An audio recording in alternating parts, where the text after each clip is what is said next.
નમસ્કાર મિત્રો, દેશ દુનિયાના તાજા મોટા સમાચારમાં આપનું સ્વાગત છે। આજના તાજા સમાચાર મેળવવા માટે વિડીયોને અંત સુધી જોતા રહો અને આવા દરરોજના સમાચાર મેળવવા માટે વિડીયોને એક લાઇક કરી ચેનલને સબસ્ક્રાઇબ કરવાનું ના ભૂલતા।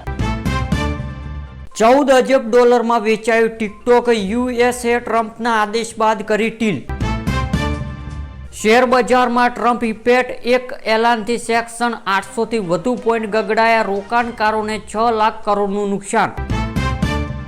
મોરબીમાં કરુણ ઘટના, પાણીમાં ઊંડા ખાડામાં પડી જવાથી 3 બાળકોના મોત। ટ્રમ્પનો ટેરિફ બોમ્બ, મધ્ય ગુજરાતના ફાર્મ સેક્ટરની 10,000 કરોડ નિકાસ પર અસરની શક્યતા। સુરેન્દ્રનગરમાં પડતર પ્રશ્નો મામલે આશા વર્ગ બહેનો વિરુદ્ધ પ્રદર્શન, 30 સપ્ટેમ્બર હડતાળ, આશા વર્ગ બહેનોને રેલી યોજી કલેક્ટરનું આવેદનપત્ર ફાટ્યું।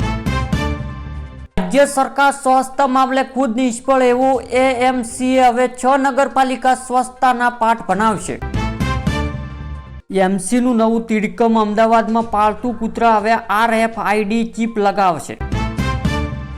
જામીનદાર મામલતદારની સિક્કાવાળું બનાવેલ સલટી રજૂ કર્યાનો ગુનો નોંધાયો, કારજ પોલીસની તપાસમાં શંકમદોનું નામ ખુલ્લા। રાજકોટ આજે ખુલતા બજાર, સિંગ તેલના, કપાસિયા તેલ અને પામ તેલના ભાવમાં ઘટાડો નોંધાયો છે, જે સિંગ તેલના ભાવમાં 15 રૂપિયા, કપાસિયા તેલના ભાવમાં 20 રૂપિયા અને પામ તેલના ભાવમાં 10 રૂપિયા ઘટાડો થયો છે। મગફળી અને કપાસના વધારે ઉત્પાદન થતાં સરકાર દ્વારા કસ્ટમી ડ્યુટી ઘટાડવાના પગલાંથી ખાદ્ય તેલના ભાવ ઘટ્યા છે, જે કેન્દ્ર સરકાર ફ્રૂટ, પામ, સોયાબીન અને સૂર્યમુખી તેલ પર ડ્યુટી 20%થી ઘટાડીને 10% કરી દીધી છે। નવરાત્રિમાં પેટ્રોલિંગ વધારવા બોપલ પોલીસની પહેલ, 15 નવી બાઇક બેડામાં સામેલ। વડોદરાના 6 પોલીસ સ્ટેશનમાં 18 લાખના દારૂના જથ્થા ઉપર બુલડોઝર ફેરવાયું। ફોરેક્સ ટ્રેડિંગના નામે ઓરિજિનિયર સામે 1.47 કરોડની ઓનલાઈન ઠગાઈ।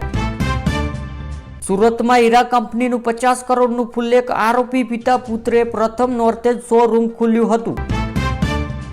મધ્યપ્રદેશથી કારમાં દારૂ ભરીને આવતા 2 આરોપી વડોદરામાં ઝડપાયા, દારૂ બિયરની 620 બોટલ કબજે। ગુજરાતમાં 28 મે થી 4 દિવસ ભારે વરસાદની આગાહી, ચોમાસું વિદાય ટાણે જ વરસાદનો માહોલ, આગાહીને પગલે રાજ્યના ઘણા વિસ્તારોમાં ગરબા રસિયાઓને અને આયોજકોની ચિંતા વધી। સુરતના કાતરા ગામની કુજ ગલીમાં પરગાત ગરબાનું અનેરું આકર્ષ, ડીજે નહીં પણ સુરીલા સૂર। રામગલોના મંદિરની મિલકત વિવાદોમાં 32 વર્ષ ચુકાદો કરાર રદ કરી શ્રદ્ધાનો હિસ્સો આપવા કોર્ટનો આદેશ। અમદાવાદના ચાંદખેડાના કેશવ એરપેટમાં 10મા માળેથી નીચે પડકાતા યુવકનું મોત, આત્મહત્યા કે હત્યા તપાસી તેજ।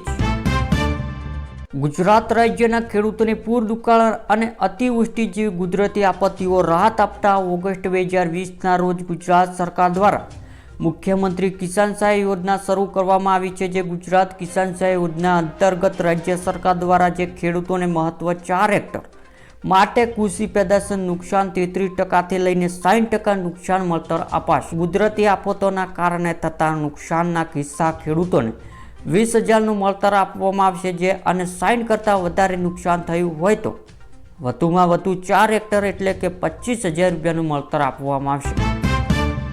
મહેસાણાના અર્બન બેંકમાં SEO વિનોદ પટેલની ધરપકડ, ખોટી રીતે 64 કરોડની લીધી હતી લોન। અમદાવાદના ચડોલના તળાવ ગેરકાયદે દબાણ કેસ, લલાલ બિહાર અને તેના પુત્ર સહિતથી જામીન, ગુજરાત હાઈકોર્ટ મંજૂરી કર્યું।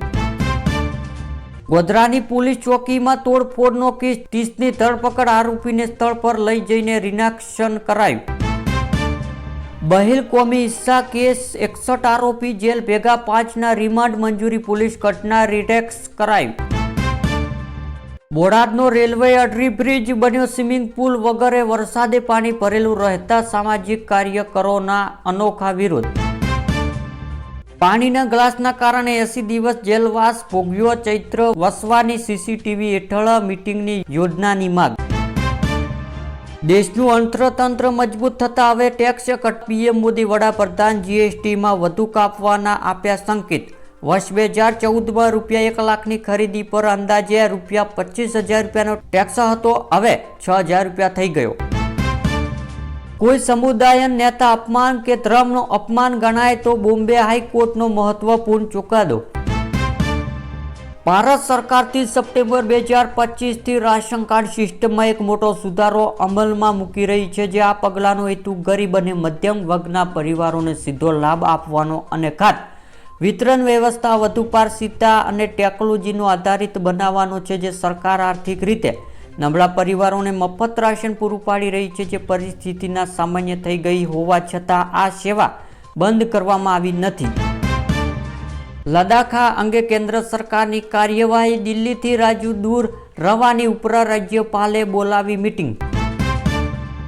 દિલ્હી એનસીઆરમાં ફટાકડા પર સંપૂર્ણ પ્રતિબંધ શક્ય નથી દિવાળી પહેલા સુપ્રીમ કોર્ટની ટિપ્પણી. ભારતીય સેનાએ લડાકુ વિમાન વિમિંગ 21મી આપી વિદાય. 1965માં 71 અને 99 યુદ્ધમાં દુશ્મનોને ભોય ભેગા કર્યા હતા. યુપીમાં પોસ્ટ વિવાદ. જમ્મુની નમાજ બાદ હોબાળો. ભીડ બેકાબુ થતા પોલીસ કર્યો લાઠીચાર્જ. દિલ્હીમાં કોંગ્રેસ નેતાના હત્યાથી હડકંપ. હુમલાખોરે રોડ વચ્ચે જ ગોળી મારી. યુપી હવે બીમારું રાજ્ય નથી. મહેસૂલ આવક ₹67,000 કરોડ પહોંચ્યું. ગુજરાત કરતા બમણી. છત્તીસગઢના રાયપુરમાં સ્ટીલ પ્લાન્ટમાં મોટી દુર્ઘટના. 5 લોકોના મોતથી આશંક. સમગ્ર દુનિયાનો નાશ કરી શકે છે તેટલો મોતનો સામનો ઉત્તર કોરિયા પાસે છે. નાસાએ 3 વેધર મિશન તરતા મૂક્યા. સૂર્ય થતા ફેરફારની પૃથ્વી પરની અસરોનો અભ્યાસ થશે. સેટેલાઇટની અવકાશયાત્રીઓનો વિમાન પાયલોટની સલામતી વ્યવસ્થા થઈ શકે છે. આધાર કાર્ડ ધારકો માટે મહત્વ સમાચાર. એટલે કે આધાર કાર્ડ સંબંધી એક મોટો નિયમ એટલે કે 1 ઓક્ટોબર 2025થી લાગુ કરવામાં આવશે. જે 1 ઓક્ટોબરથી તમારા 10 વર્ષના જૂના આધાર કાર્ડ અપડેટ કરાવવું ફરજિયાત રહેશે. જો તમારું આધાર કાર્ડ 10 વર્ષ કે તેથી વધુ જૂનું છે તો તેને શક્ય તેટલી વહેલી તક અપડેટ કરાવવું, નહીં તો તમે ઘણી સેવાઓ મેળવવામાં સમસ્યાઓનો સામનો કરવો પડી શકે છે. ટ્રમ્પના નવા ટેરિફ ફાર્મ પોટકર પર 100%, કિચન કેબિનેટ પર 50% અને ટ્રમ્પ પર 30%ની જાહેરાત. કાશ્મીર મુદ્દે ભારત પાકની વચ્ચે પાડવામાં આમનો કોઈ રસ નથી. અમેરિકા. ગુજરાતી નેતા બિહાર ચૂંટણીમાં એન્ટ્રી. CR પાટીલને મળી મોટી જવાબદારી. ખિલિયાઓના રંગમાં ભંગ. નવરાત્રી વચ્ચે ગુજરાતમાં 6 દિવસ વરસાદની આગાહી. બિહારની ચૂંટણીમાં એનડીએ જીતશે તો ભાજપ સીએમ બનશે. નીતિશનું પત્તું કપાશે. ઓવૈસીનો દાવો. બનાસકાંઠા જિલ્લા વિભાજનનું જાહેરનામું પ્રસિદ્ધ. બનાસકાંઠામાં 10 તાલુકા. વાવ, થરાદમાં